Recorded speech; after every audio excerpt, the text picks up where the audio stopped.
Let me say a word about the Panama Free Trade Agreement. Now, Panama is a very small country. Its entire annual economic output is only $26.7 billion a year, or about 0.2% of the American economy. So I think no one is going to legitimately stand up here and say that trading with such a small country is going to significantly increase American jobs.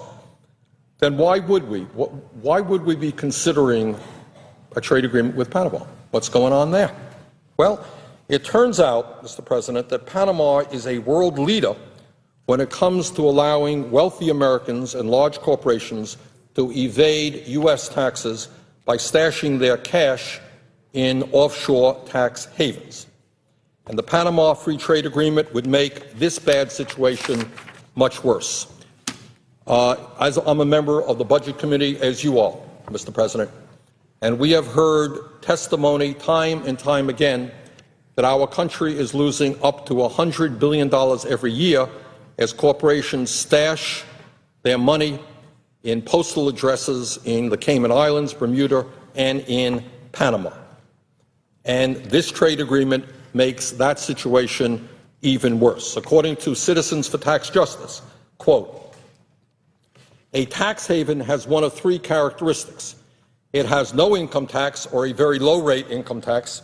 It has bank secrecy laws, and it has a history of non-cooperation with other countries on exchanging information about tax matters. Panama has all three of those, and they are probably the worst," end of quote, according to Citizens for Tax Justice. The trade agreement with Panama would effectively bar the United States from cracking down on illegal and abusive offshore tax havens in Panama. In fact, combating tax haven abuse in Panama would be a violation of this free trade agreement, exposing the U.S. to fines from international authorities.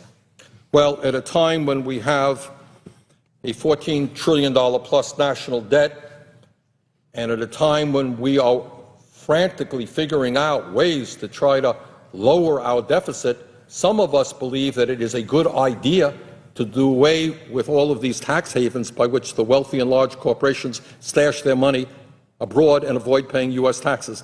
The Panama Trade Agreement would make that goal even more difficult.